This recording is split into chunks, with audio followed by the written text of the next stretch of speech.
Hi everybody, happy Friday. Amanda here with another Fearless Friday video.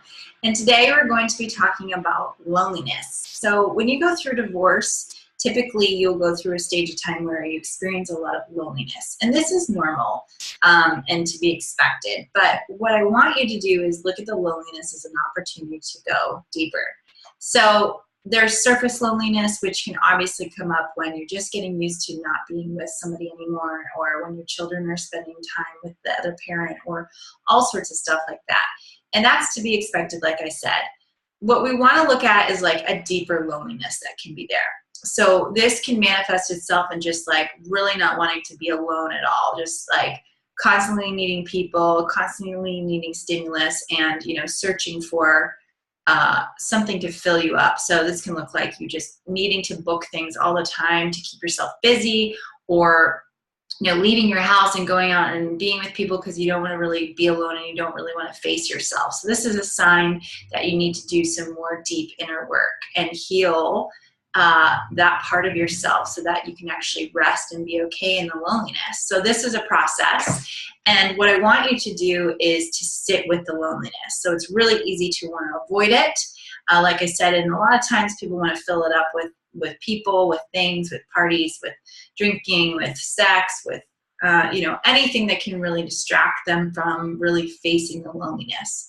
So, and I want to preface here too, because just because you're not an extrovert who's out there seeking people, you can still really be kind of resisting your loneliness by numbing yourself. So you can do this in different ways.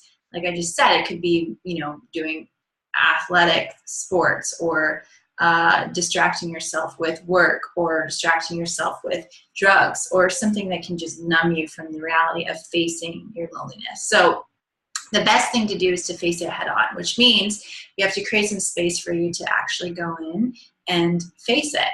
So the best thing to do is to close your eyes. And when you're alone, I want you to just feel the loneliness. I want you to feel what it feels like to be alone and go there in your emotions. And as you do that, you can just repeat the word loneliness over and over to yourself. And you're just sitting there, hands on your chest, breathing.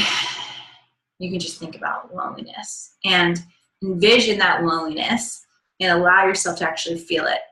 Because what happens is when we're resisting an emotion, we're resisting a feeling, the more it persists, right? So we want to face it, kind of like looking at that monster underneath the bed and realizing that it's not really there. And as you face the loneliness and you feel, what would it be like for you to be alone for the rest of your life? Or what would it be like if you lost this or that? The feeling and the fear of it begins to dissipate. And then from there, you can get some clarity on what it is, the next steps that you need to do. So I invite you to try this technique of actually facing your feelings of being afraid of being alone.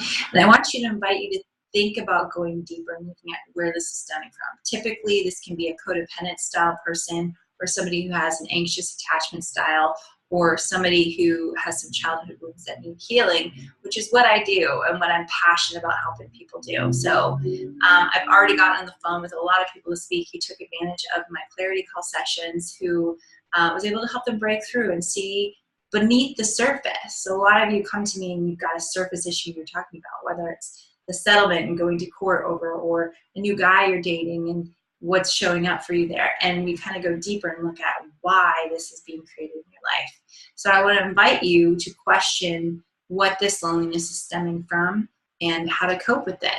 And I want to be sensitive to you and let you know it's okay to feel lonely. Okay, this is a normal part of divorce. But as you heal, as you become more whole, I promise you, sitting alone with yourself isn't going to be painful anymore. You're not going to avoid it because you're afraid of what you're going to see. I invite you to look deep, go inside, figure out what that loneliness is stemming from, and allow yourself to just feel it, to heal it. So thanks for tuning in. Again, I would love for you to book a clarity call with me so we can go a little bit deeper beyond the surface and figure out what steps you need to take to become the best version of you. Have a great rest of your Friday, and I will see you soon. Bye-bye.